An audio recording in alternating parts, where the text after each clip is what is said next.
Caraca, o que é isso? Isso é uma planta? Cara, é sim. Isso aqui é uma briófita, é um musguinho. Veja que você tem esporófito e gametófito bem determinado aqui. Quer aprender mais sobre isso? Eu me chamo Ruben, sou professor de biologia do canal Biologia do Bem e te intimo. Bora estudar comigo? E vamos para a nossa terceira aula aqui do módulo de botânica no canal Biologia do Bem. Pessoal, lá na segunda aula, se você ainda não viu, eu gostaria que você voltasse para ter noção do que a gente está falando, tendo em vista que a segunda aula foi uma aula muito conceitual. Foram conceitos colocados para vocês, dispostos em um quadro interessantíssimo para você, vestiba, para você que está se preparando para um concurso público relacionado ao conteúdo programático de biologia. Então volte, pessoal, vou deixar aqui o botão para você voltar no vídeo referente a isso, e que essa aula 2, ela traz os conceitos fundamentais, o que é uma planta criptógama, fanerógama, o que é uma planta embriófita, e esses conceitos são fundamentais. Então tem bizu do menininho, tem dica para vocês na aula 2. Volte e assista ela, vale muito a pena. Sem contar, se você chegou de paraquedas nessa aula 3, a aula 1 também está muito bacana. É uma aula que vai te situar sobre a visão geral dos grupos vegetais e o que eles possuem em comum. Beleza? Então vamos à nossa aula 3. Tranquilo, pessoal? Vem comigo. Briófitas. O primeiro grupo de plantas a ser descrito são as briófitas. As briófitas são aquele grupo de plantas muito simples ainda. Ele é um elo de ligação, na verdade, por muitos autores considerados assim, tendo em vista que ela tem características ainda muito rudimentares. É como se a natureza estivesse esboçando um projeto de planta. Então, a planta vem evoluindo, né? Uma ancestralidade comum com as algas clorofíceas, as algas que já têm clorofila A na sua constituição, mas que elas vêm evoluindo para se tornarem plantas, com embrião protegido, com tecidos verdadeiros. E aqui eu quero começar a aula com as briófitas, que são plantas, são vegetais, mas que ainda não têm órgãos formados de forma verdadeira. Ela tem tecidos, mas os órgãos não são bem determinados. Professor, as plantas têm órgãos? Também tem. Claro que não é coração, não é pulmão, não é estômago. Ela tem outros órgãos que são especializados ao seu modo autotrófico de vida. E que órgãos são esses? Folha, caule, raiz, esses são órgãos vegetais, mas que a briófita ainda não possui. Então olha que curioso, se você não viu a aula 1 com o cladograma, a reta cladística, colocando os vegetais e agrupando eles de acordo com as semelhanças ou as diferenças evolutivas, volte na aula 1 que tá valendo a pena. Tá muito bacana a aula 1. Beleza, pessoal? Vamos lá então. Por que eu tô falando que eles não formam órgãos? Porque as briófitas não possuem folhas. Pelo contrário, elas têm um projeto de folha. Como eu disse no início, a natureza está arquitetando uma plantinha nova. Ela está arquitetando um novo ser, que ainda não está com o resultado final garantido. Ela ainda é um projeto. Então eu tenho um projeto de folha, que eu chamo de filoide. Eu tenho um projeto de caule, que eu chamo de cauloide. Eu tenho um projeto de raiz, que eu chamo de rizoide. Ela ainda é muito simples, não é um órgão verdadeiro. Se você viu na reta cladística da aula 1, o que está acontecendo lá? Você tem a diferença entre o primeiro grupo vegetal, briófita, e o segundo, as pteridófitas, que é justamente, uma das diferenças, é justamente a presença de órgãos verdadeiros, coisa que aqui ainda não tem. Beleza? Mas eu já volto nesse esquema, vamos ao início. Pessoal, aconselho vocês a voltarem o vídeo, pausa, bate um print da tela ou recupera esse esquema, reproduz ele em seu caderno, com caneta colorida, sem preguiça, porque sem dúvida vai te ajudar, sem dúvidas. Beleza? Volta o vídeo, trava onde eu tava fora, ou eu vou sair, ó. Eu vou sair. Sair da frente. Agora trave o vídeo, bata um print. Fechou? Ótimo, voltei. O lance é o seguinte, as briófitas são plantas ainda avasculares, muito simplificadas, podendo ser chamada também de atraqueófita. São termos que são sinônimos nesse caso, e que coloca para nós a ideia de que ela não tem vasos condutores de seiva. Então as briófitas, elas ficam restritas a poucos centímetros de comprimento porque elas ainda não possuem vasos condutores. O transporte da seiva acontece por difusão, célula a célula, célula a célula. Agora pense comigo, quem são as briófitas? Eu tenho musgos, os musgos desse filo briófita, sim, eu tenho um grupo briófita com um filo briófita, que na verdade na botânica eu chamo de divisão. Professor, o que é um filo?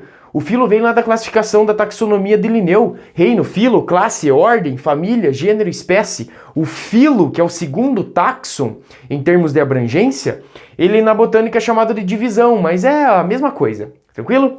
A briófita são os musgos. Professor, o que é um musgo? Pessoal, só um parênteses na aula, já voltamos para nossa teoria, eu quero fazer uma mini prática com vocês. O que você está vendo é uma briófita, é um musgo, olha que lindo. O pendão, que eu estou apontando com o lápis, é o esporófito 2N. E a parte verdinha que você está vendo é o gametófito N. Esporófito, a sua cápsula, que é o esporângio, libera os esporos por meiose espórica. E note outra coisa, o substrato em que ele está inserido, muito úmido. Característica das briófitas. Ótimo! Se você curtiu isso aqui, hein? Já deixa nos comentários, deixa seu like e se inscreve no canal. Vamos seguindo para nossa aula. Uma plantinha muito simplificadinha, muito pequenininha, que forma verdadeiros tapetes verdes em regiões muito sombreadas e úmidas. Como ela não tem vasos condutores de seiva, ela fica restrita a poucos centímetros, milímetros de comprimento. Claro que na biologia sempre tem exceções e já foi encontrado na natureza briófitas até 40 centímetros, que para esse grupo é gigantesco, pelo padrão do corpinho desses vegetais. Mas e por quê? Se perguntar na prova, por que elas são tão pequenas, tão simples? Cara, ele não tem vasos condutores de seiva, eles são avasculares, atraqueófitas. Então, obviamente que isso limita muito. Imagine um pinheiro, uma araucária ou um eucalipto de 20 metros de altura e essa seiva sendo transportada por difusão, a água subindo lá da raiz, célula a célula, célula a célula. Ei, chegou lá na folha em cima, já chegou tarde, já está seca a folha sem água. Então, inviável o vegetal crescer muito se ele não tem vasos condutores.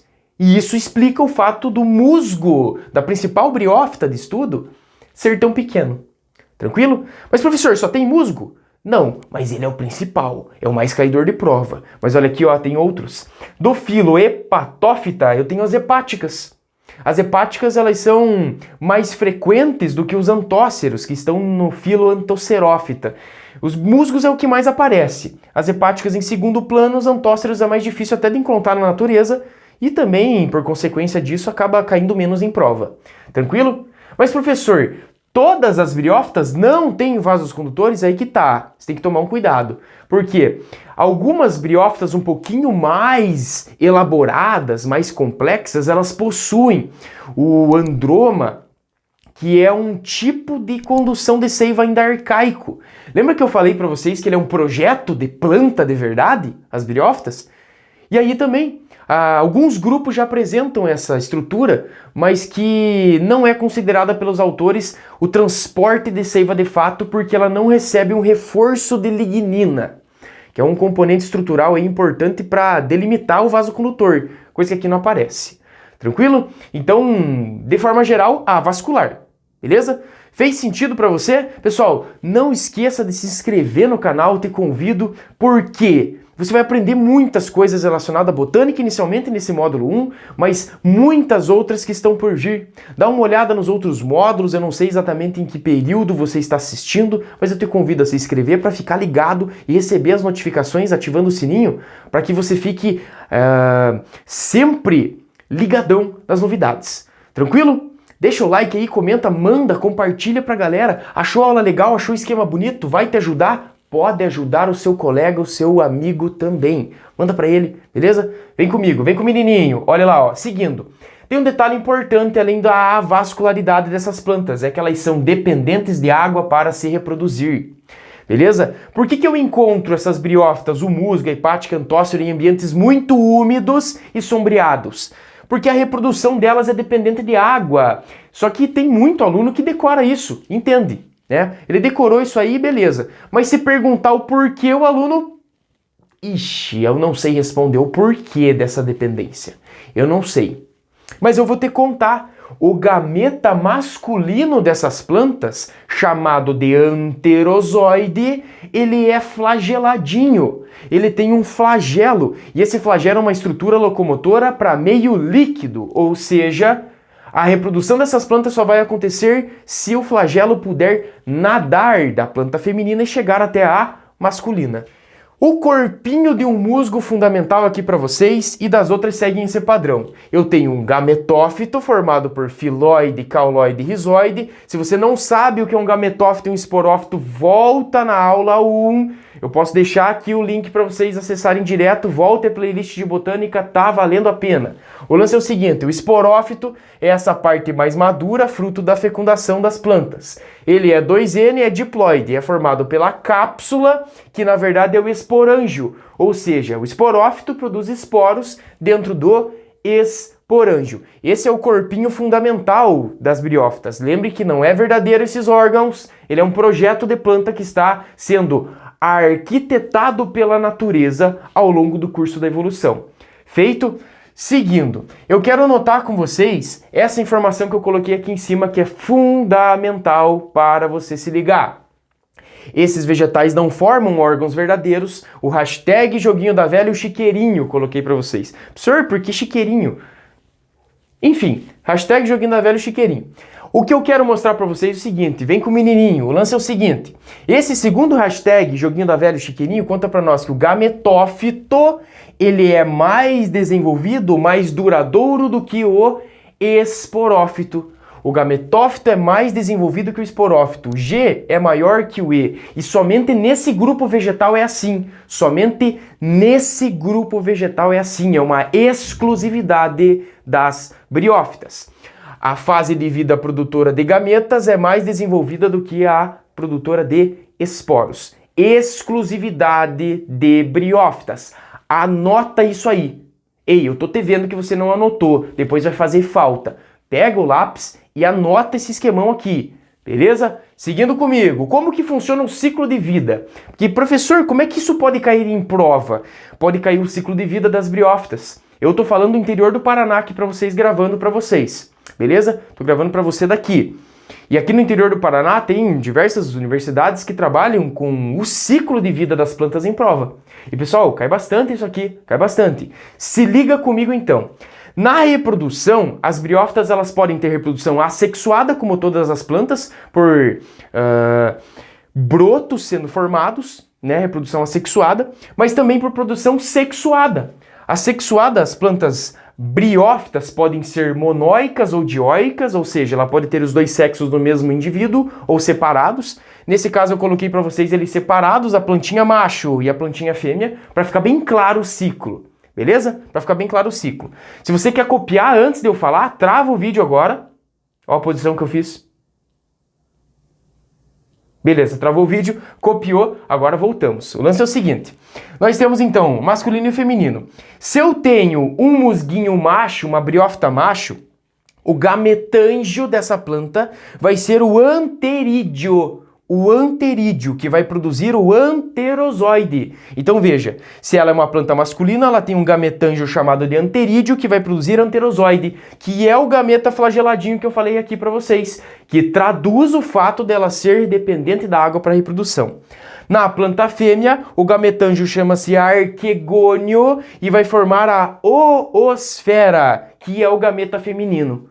Beleza? Anterozoide é o gameta masculino e a oosfera é o gameta feminino. Tranquilo? Como que se sucede essa reprodução das plantas?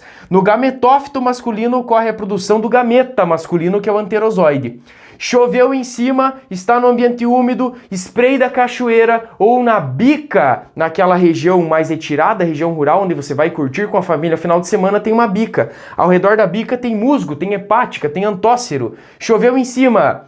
O gameta masculino pode nadar até a parte feminina. Na planta feminina acontece a fecundação, acontece a união dos gametas. A união dos gametas faz com que um esporófito seja gerado.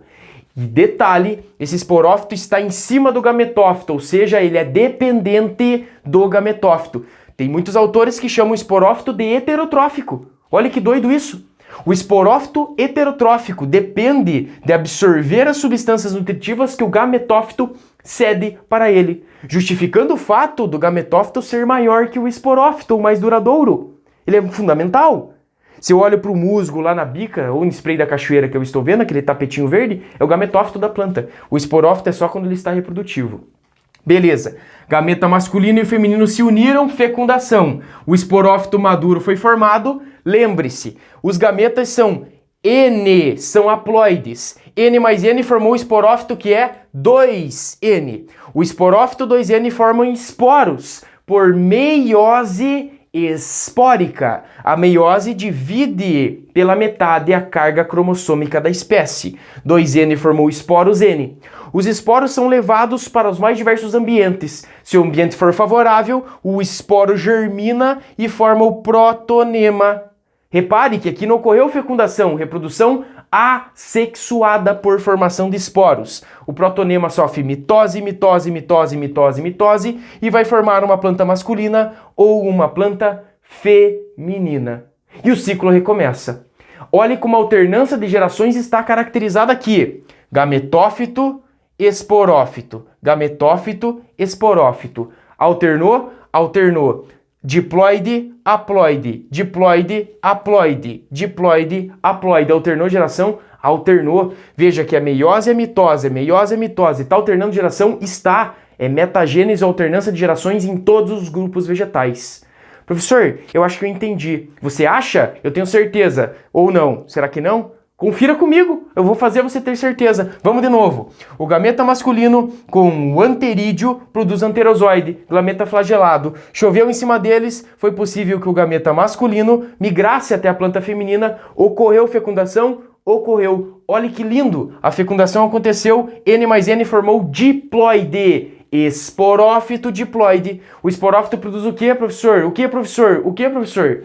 Esporófito produz o quê? Esporos. Por meiose, meiose espórica, formou esporos N haploide, caíram no ambiente, condição favorável, úmido e sombreado, que é o habitat desse grupo vegetal, gerou protonema. Mitose, mitose, mitose, mitose, gera uma planta masculina ou feminina, dependendo da situação. E o ciclo recomeça. Beleza, pessoal? Fica ligado nesses itens. A mitose forma gametas. A meiose forma esporos e o ciclo recomeça por alternância de gerações e dependência da água para essa reprodução. Pessoal, se te ajudou isso aqui, te convido a se inscrever no canal, ativar o sininho para ficar ligado nas novidades do canal, manda para a galera que não me conhece, porque se te ajudou, vai ajudar os demais também. Se inscreve aqui do lado, segue a playlist de botânica com a aula 1 e a aula 2. Deixa sua dúvida aqui embaixo, hein? Deixa sua dúvida, se te ajudou, escreve. Professor, legal, me ajudou, eu tenho uma dúvida. Isso aqui é briófita, é pteridófita? Manda pra mim aqui nos comentários, vamos interagir, vamos trocar essa ideia, vamos aprender junto? Vamos? Pessoal, obrigado pela participação e se liga, logo vem a próxima aula. Tchau, tchau.